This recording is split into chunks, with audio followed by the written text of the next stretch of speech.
Welcome to week 5. This will be a relatively light week in that we're transitioning to a more detailed, healthcare specific set of conversations. If you don't have a copy of the second text, I'll send a temporary e-copy for you.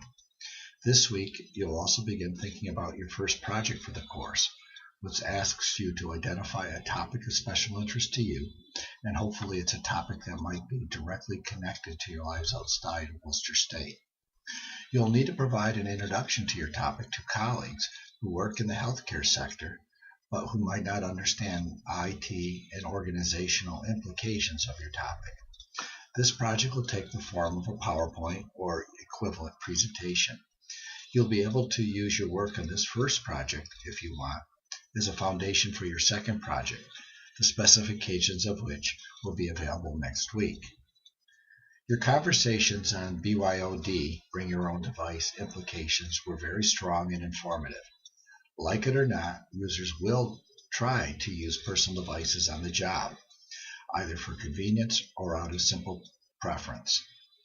And despite some of our best efforts, users will figure out a way to load protected data onto a personal device, even if it is in the form of simple screen captures. Now, we could build robust infrastructure that will block most, but not all, of these attempts at BYOD, or we can work with our users to figure out a way to accommodate distributed devices. A lot of this has to do with developing appropriate policy and educational materials to help users learn how to manage their devices in an environment in which there is real compromise for data loss. The technology solutions also can come into play in which the organization has the right and capability to manage at least a partition on a user's personal device to maintain security and to mitigate loss in the event of unauthorized access to a device or the theft of a device.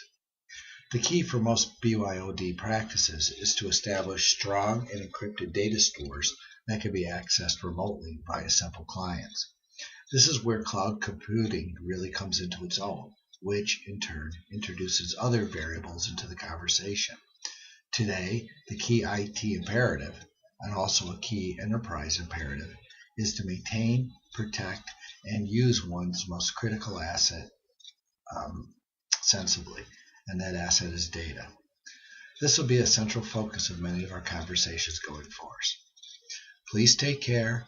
Be careful with a really extreme cold, and hopefully no more snow this weekend.